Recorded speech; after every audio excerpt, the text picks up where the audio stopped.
What's up, everyone? My name is Joe Laloon, and welcome to the Three Phase Podcast. Today, I'm going to take a solo dive into fasting. When people hear fasting, they tend to jump to extremes. Either it's seen as a hardcore discipline thing, or they assume it means you're starving yourself. In reality, fasting is just a period of not eating, done intentionally, for a specific reason. And like any tool, it can be useful in the right context and a problem in the wrong one. Today, I want to talk about fasting honestly, the good, the bad, and the unnecessary, who it can actually help, and who it probably shouldn't be used by at all.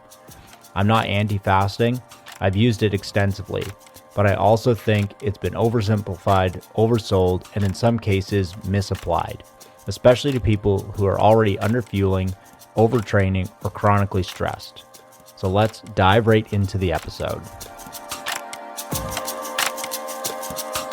The Three Phase Podcast is starting now.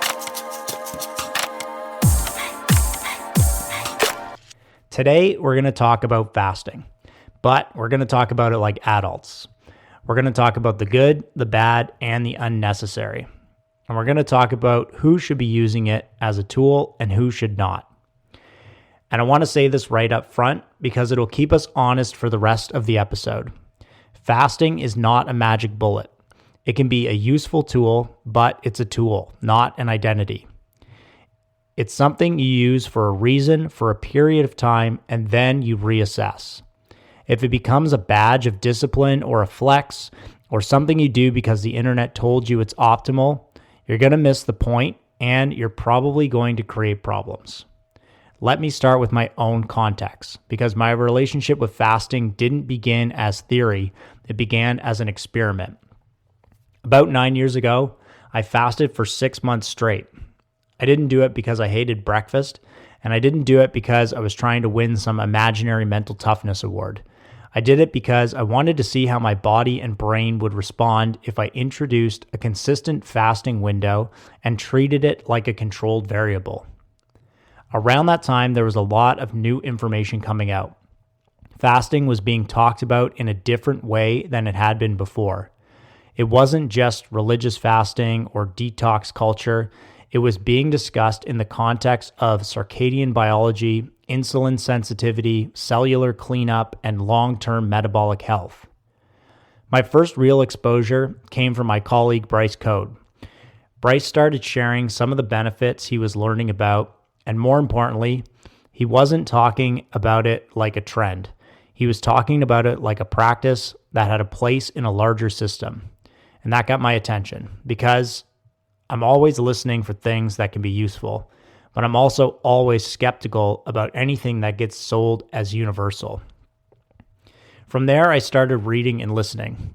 I listened to conversations with researchers like Dr. Satchin Panda, Dr. Rhonda Patrick, and Dr. Panda's lab had done a lot of work on time-restricted eating and circadian rhythms. And one of the themes that came up again and again in his world is that the body is not a machine that runs the same way at every hour of the day. The timing of input matters because the timing of your hormones, your digestive enzymes, and your metabolic processes change throughout the day.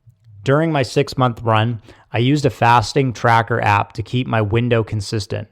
Most days I was hitting about 16 hours fasted, which usually meant I was eating in an 8-hour window. And once I took it further and did a 72-hour water fast. That 72-hour fast is a whole story on its own because it teaches you quickly that fasting isn't just about hunger. It's about psychology, habit, identity, and how you respond when you remove a constant source of stimulation. Now, before anyone hears that and thinks I'm recommending a 72-hour fast, I am definitely not. I'm telling you what I did because it shaped my understanding of the tool. And if you take away anything from my experience, it should be that fasting can be useful, but it can also become an unnecessary stressor if you don't have a reason, if you don't have a plan, and if you don't understand who it is and isn't appropriate for. Now let's ground this in history for a second, because fasting isn't new. Humans have practiced fasting for centuries.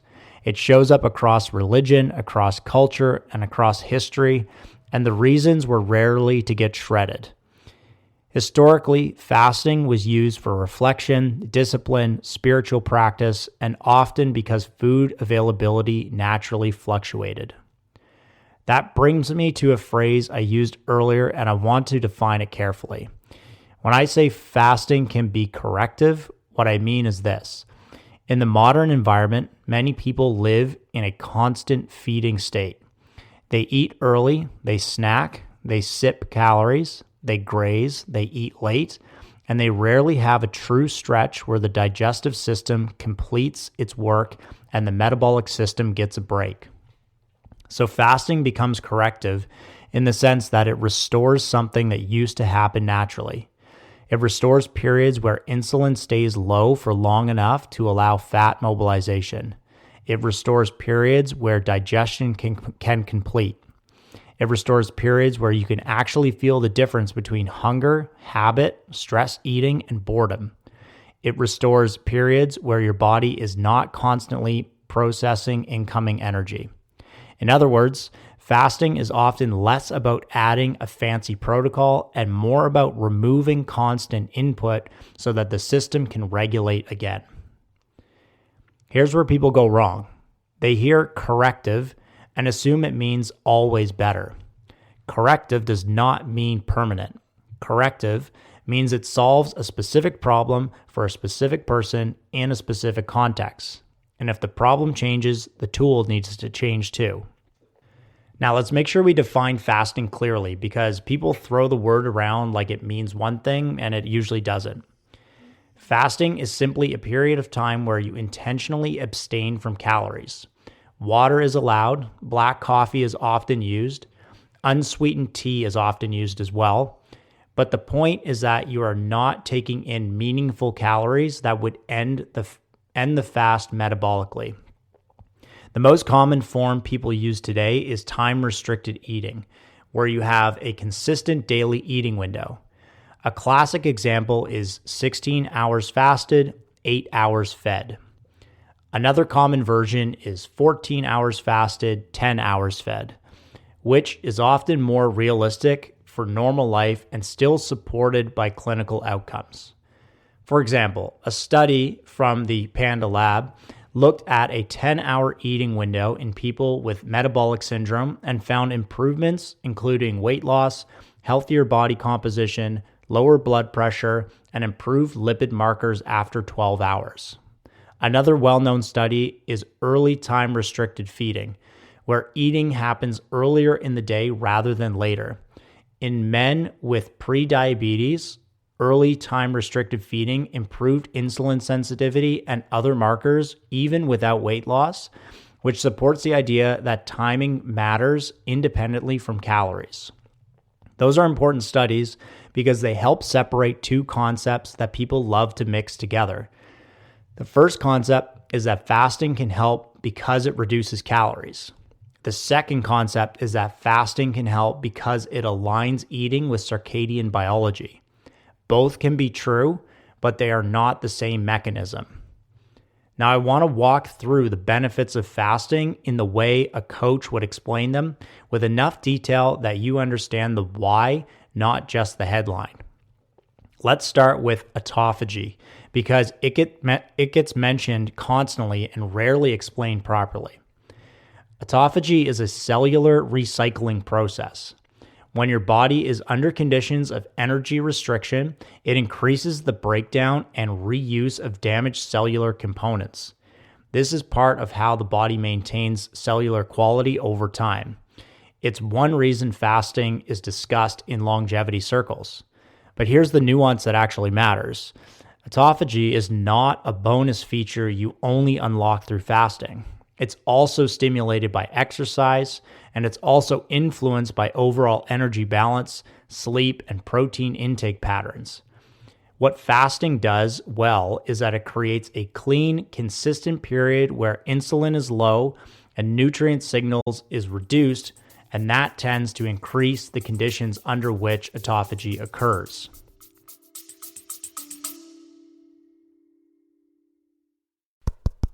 Hey, thanks for listening to the episode. Sorry to interrupt. Just wanted to remind you that you got discounts for Trainerize, Bioptimizers, Whoop, and ATP Labs in the show notes.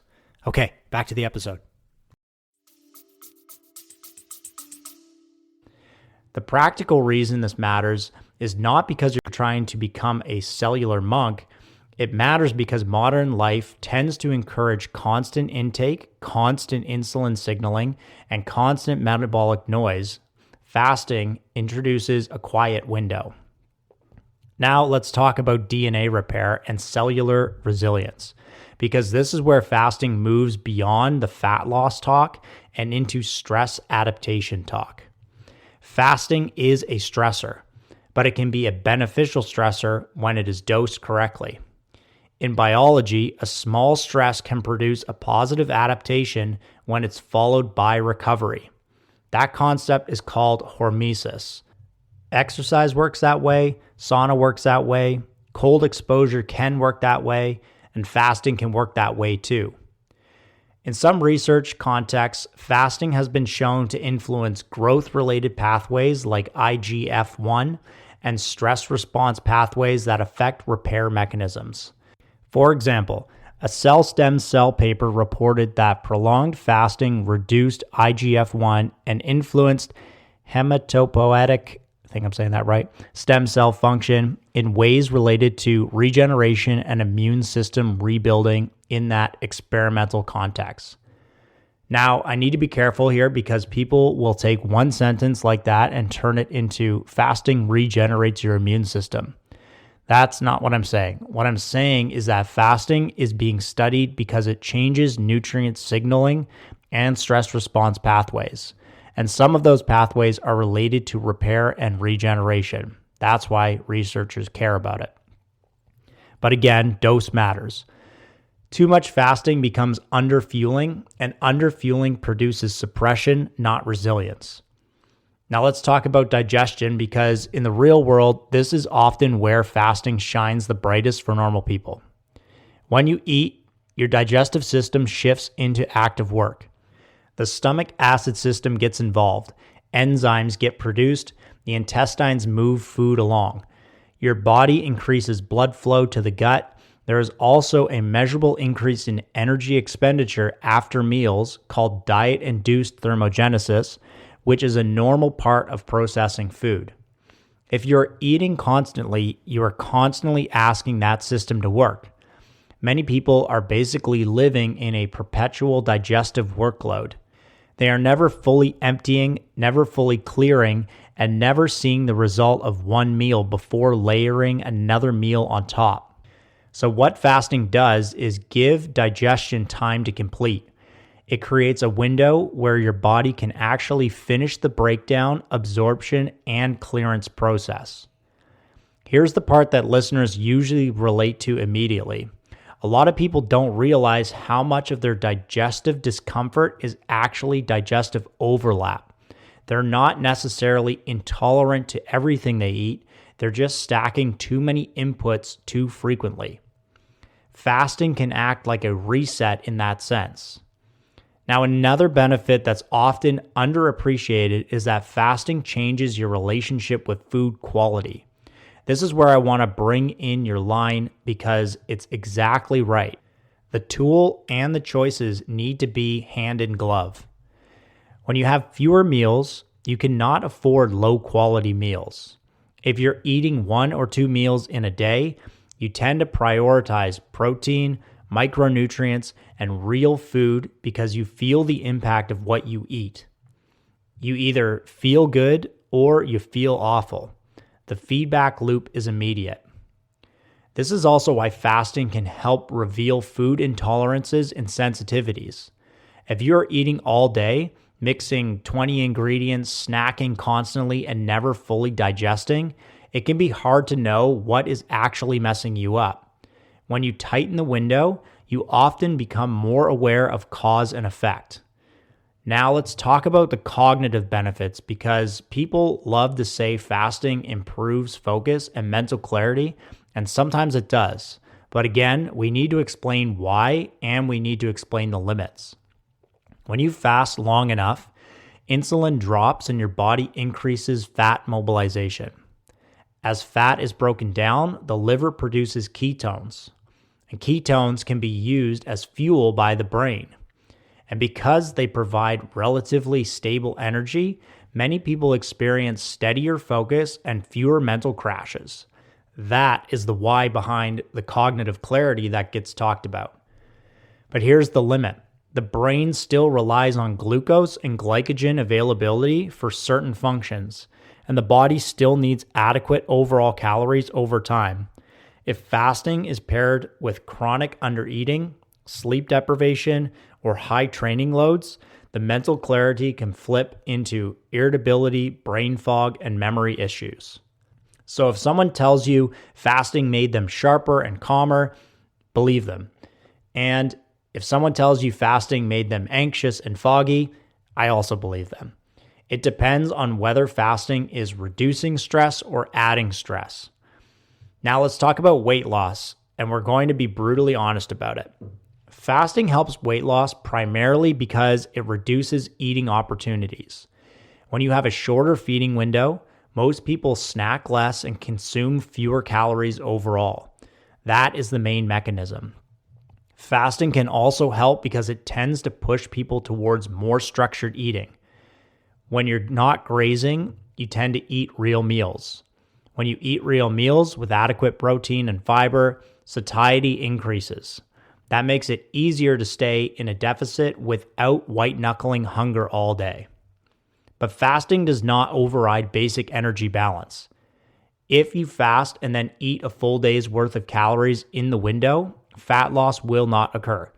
If you fast and then undereat severely for weeks, you may lose weight, but you will also increase the risk of metabolic adaptation, reduced training performance, and hormonal disruption. Now, I want to address stored fat usage and ketosis because this is where people get pulled into the influencer version of fasting. When insulin is low and glycogen is reduced, the body increases fat mobilization. This is normal. Ketosis is simply a state where ketones become a more significant fuel source because carbohydrate availability is low enough.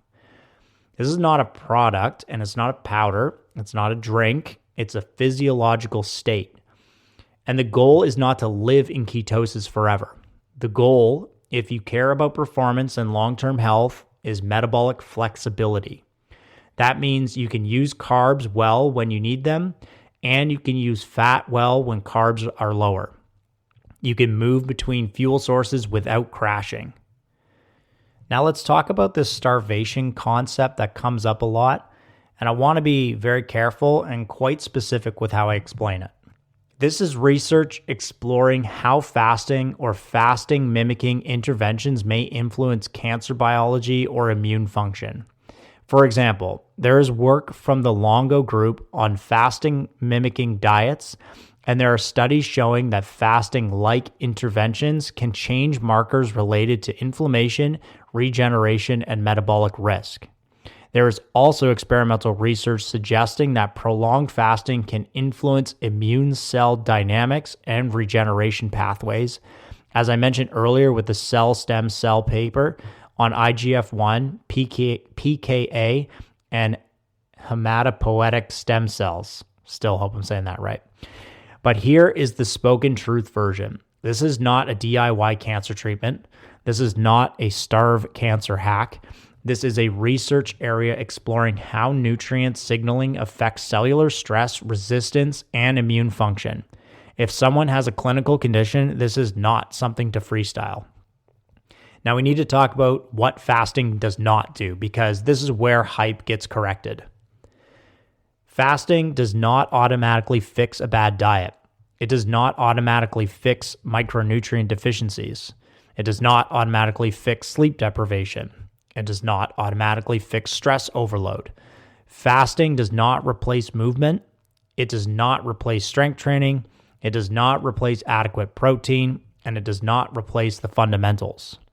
If anything, fasting tends to magnify whatever foundation you already have. If your foundation is solid, fasting can be a useful enhancement. If your foundation is weak, fasting becomes another stressor layered onto instability. Now we can talk about what's unnecessary And I want to spend real time on fasted cardio because it's one of the most common misconceptions. People will say that fasted cardio burns more fat, therefore it causes more fat loss. The first part can be true in the moment because if you're fasted, you may oxidize more fat during the specific session, but long-term fat loss depends on total energy balance, appetite compensation, and overall weekly training quality. There's a well-known study by Schoenfeld and colleagues that compared fasted versus fed aerobic exercise over 4 weeks, with calories controlled, and they found no significant difference in fat loss between conditions. There are also systemic reviews and meta-analysis examining fasted versus fed exercise and weight loss outcomes that generally do not show a meaningful advantage for fasted training when overall calories are accounted for. Then there's the performance side. If you're training for strength, power, speed, or high-quality output, fasted training often reduces performance because you're under-fueled. Lower output means lower stimulus, and lower stimulus means worse adaptation. So even if you convince yourself you're burning fat, you may also be training yourself to perform worse. Now let's get specific about who should not be fasting, because this is one of the most important parts of the whole conversation. Women often respond differently than men to fasting protocols because reproductive physiology is closely tied to energy availability and perceived safety. That doesn't mean women can't ever fast. It means the margin of error is smaller and the risk of hormonal disruption is higher, especially if fasting is combined with high stress, high training load, and insufficient calories. There is evidence suggesting sex differences in metabolic responses to certain fasting approaches. For example, alternate day fasting has been studied in humans, and some research suggests that glucose tolerance responses may differ by sex in certain contexts, which is one reason blanketed recommendations can be risky. Women trying to get pregnant should not be fasting. The reason is simple and not trendy. Pregnancy and fertility depends on the body receiving consistent signals of nutritional adequacy. The body needs high-quality nutrients to support hormone production, egg quality, and the overall signaling environment that says this is a safe time to reproduce. If the body perceives scarcity, reproduction is not the priority. Athletes should be very cautious with fasting for a different reason. Most athletes already undereat relative to their training and competition demands. That undereating doesn't always show up as obvious starvation. Sometimes it shows up as poor recovery, higher injury rates, sleep problems, and inconsistent performance. Adding fasting often pushes athletes further into an energy deficit, which usually leads to decreased performance and slower recovery. If you're someone who already has very low body fat, fasting is often a bad idea because you have less stored energy to draw from. If you have a history of eating disorders, fasting can be psychologically triggering and can reinforce restrictive patterns. If you're trying to gain muscle or gain size, fasting is usually counterproductive because gaining tissue requires a consistent calorie surplus and enough protein distributed across the day to support muscle protein synthesis.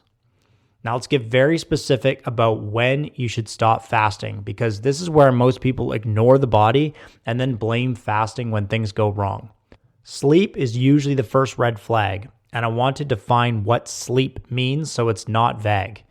For most adults, the commonly recommended sleep duration is roughly 7 to 9 hours per night, and that recommendation has been supported by consensus guidance, including the National Sleep Foundation's sleep duration recommendations. So when I say fasting is impacting sleep, I'm not just saying you felt tired. I mean you are consistently falling below the range, or you are getting the hours, but the quality is poor. If you're fasting and you notice that you now take longer to fall asleep, or you wake up more often, or you wake up early and cannot fall back asleep, that's a meaningful sign. If you wake up and you don't feel rested, even after 7 to 9 hours, that's another sign. If you track your sleep and notice that your sleep efficiency is dropping, that matters too. There's also growing research in chrononutrition showing associations between later meal timing and poor sleep quality, which supports the idea that meal timing influences sleep health. Libido is another signal. Libido is not just about mood. It is influenced by overall energy availability, stress hormones, and sex hormone production. If fasting leads to chronic low calorie or inadequate fats, libido often drops. Performance is another signal. If you notice you're losing strength, losing speed, or struggling to hit numbers you used to hit, that is often an underfueling sign. Recovery is another one. If you are constantly sore, even when training volume and intensities are reasonable and soreness lasts longer than it should, that can be a sign that you're not providing enough energy and protein to recover. And cognitive systems matter too. If you notice more brain fog, worse memory recall, more irritability, or less motivation, that's often a sign that the balance between fasting stress and total fueling has tipped in the wrong direction. So if I was going to try fasting out, here's some of the suggestions I would give myself based on my own experiences. When I say starting journaling, I don't mean writing poetry about hunger. I mean creating a simple feedback loop so that you can see cause and effect. Here's what journaling looks like in practice. Pick a consistent format. You keep it simple enough that you will actually do it daily. You can use a notes app, a spreadsheet, a small notebook, or whatever you'll stick with. At the end of the day, answer specific questions in complete sentences. Write down what time you ate your last calories. Write down what the last meal was with enough detail that you'll remember it, including whether it was high in protein, if it was high in carb, or whether it was heavy or light. You can then write down how you felt for the next few hours. Note whether digestion felt smooth or uncomfortable. Note whether you craved sugar or snacks later. And you can note whether you felt calm or edgy. The next morning, write down what time you slept and what time you woke up, roughly how many hours you got. You can also write down how you rate the quality of the sleep on a simple scale of 1 to 10 or 1 to 5 so you can compare days. Then write down your morning energy.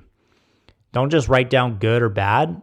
Write down whether you felt alert within 30 minutes of waking up, whether you felt heavy and foggy after 2 hours. Write whether you needed caffeine to feel normal or whether you felt fine without it. If you trained that day, write down exactly what you trained and how it felt. Write whether your warm-up felt normal or sluggish. You can write whether your strength numbers felt stable or whether you felt flat. You can write whether your breathing felt smooth and whether or if it felt harder than usual for that effort. Then write down what time you broke your fast and what you broke it with. This matters because the first meal after fasting can either support the tool or sabotage it. Over time, what you're looking for is patterns. You're looking for patterns between longer fasts and worse sleep, or between late meals and waking up at 3 in the morning, or between breaking a fast with high sugars and feeling anxious for 2 hours. This is the point of journaling. It turns fasting from a belief into a measurable experiment. Let's expand on the dinner versus breakfast recommendation because it's one of the most practical pieces of advice in the whole episode. A lot of people think fasting means skipping breakfast. This is probably the most common version of fasting. They push their first meal later, then they end up eating a large dinner late at night. This often feels convenient for work schedules, but it creates a collision between digestion and sleep. When you eat a big meal late, your body has to do the work of digestion when it should be shifting into deep rest and repair. Digestion increases metabolic activity and heat production, which can interfere with the normal drop in core temperature that supports quality sleep onset. That's why many people sleep worse after heavy late meals. We also have research indicating that later meal timing is associated with poor sleep quality, and in practical terms, one common guideline is to aim to finish a significant meal at least 2 to 3 hours before bed. There's also research on on meal timing and weight regulation, suggesting that earlier eating patterns may support better outcomes. For example, a study on timing of food intake found that later eaters lost less weight than earlier eaters in a weight loss program, even when reported energy intake and expenditures were similar, which suggests timing interacts with metabolism and behavior in ways that matter. So when I say skip dinner instead of breakfast, I'm not saying it as a rule for everyone. I'm saying it because for many people, earlier fueling supports better sleep. Better sleep supports better hormonal function, appetite regulation, training recovery, and overall decision making. That leads to my final point, which I think is an important one, is knowing your why. When you know why you're fasting, you can choose the right version of fasting. If your goal is improving metabolic health, maybe a 10-hour eating window is enough. If your goal is reducing snacking and cleaning up eating habits, maybe you just stop eating after dinner and remove late-night calories. If your goal is digestive relief, maybe you do a short daily fasting window for a few weeks while improving food quality. But if you don't know why you're doing it, you'll default into the internet version of fasting, where more is always better and discipline is the point, and suffering becomes the scorecard. That's where people get hurt. Fasting is a tool. In fact, it's a scalpel, not a hammer. It's precise. It's useful when the problem fits the tool. It's harmful when the tool becomes the lifestyle. Health isn't about eating less. It's about matching fuel to demand, matching stress to recovery, and building a system you can actually sustain. Sometimes fasting is the right move, and sometimes eating more is the right move. Wisdom is knowing the difference and when you need to use each tool. So if there's one thing I want you to take away from this episode, it's this. Fasting is not something you believe in or don't believe in. It's not something you prove you can do, and it's not something you force your body into because someone else said it worked for them. Fasting is a tool. And like any tool, it also makes sense when it matches the job in front of you. For some people, in the right context, for the right reason, fasting can create clarity. It can clean things up. It can reduce noise, restore rhythms, and give the body space to regulate again. For others, it adds stress to the system that's already under pressure, and it quietly pulls resources away from sleep, recovery, hormones, and performance. Neither of those outcomes means you failed. They just mean your body is giving you information. The real work isn't deciding whether fasting is good or bad. The real work is learning how to listen, how to observe patterns, and how to respond intelligently instead of emotionally. It's knowing when a tool is helping you build capacity and when it's simply testing your tolerance. Health isn't about doing more extreme things. It's about doing the right things for long enough that your body actually adapts in a positive direction. Sometimes that means fasting. Sometimes it means eating more. Sometimes it means doing less and sleeping better. If this episode did anything, I hope it gave you a cleaner framework to make those decisions for yourself instead of borrowing someone else's rules. Because the goal isn't to fast. The goal is to function better, recover better, think more clearly, and live in a body that actually supports the life you're trying to build. And if fasting helps with that, use it carefully. If it doesn't, let it go without guilt. That's the work. Thank you for joining us today on the episode, and we'll see you on the next one.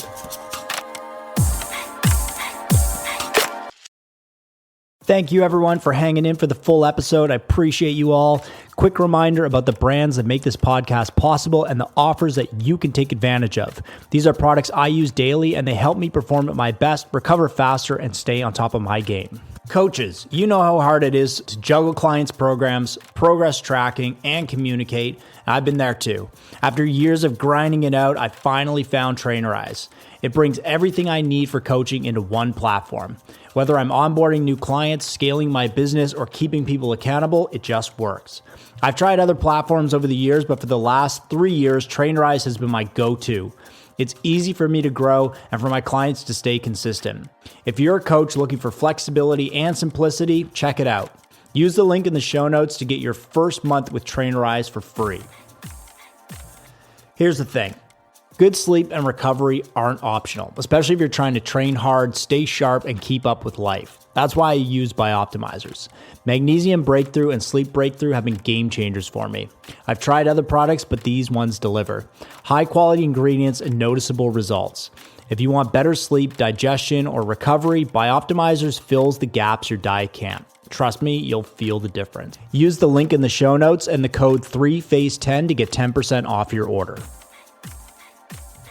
I used to stress about getting perfect sleep, and ironically, it ruined my sleep. That's when I started using Whoop. Whoop gave me clear insights on my recovery, strain, and sleep patterns, so I stopped guessing and started optimizing. It created a positive feedback loop for better sleep, better decisions, and better training. If you want to train smarter and recover better, Whoop is the tool you need. Use the link in the show notes and get the device and your first month with Whoop for free. Nutrition is the foundation of performance. That's why I trust ATP Labs.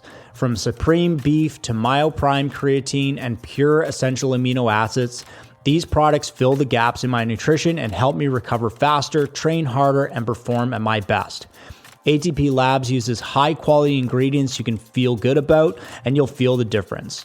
If you're serious about fueling your performance, check them out. Use the link in the show notes and the code 3FACE10 to get 10% off of your orders. Thanks for sticking it out through the ads, and we'll see you on the next episode.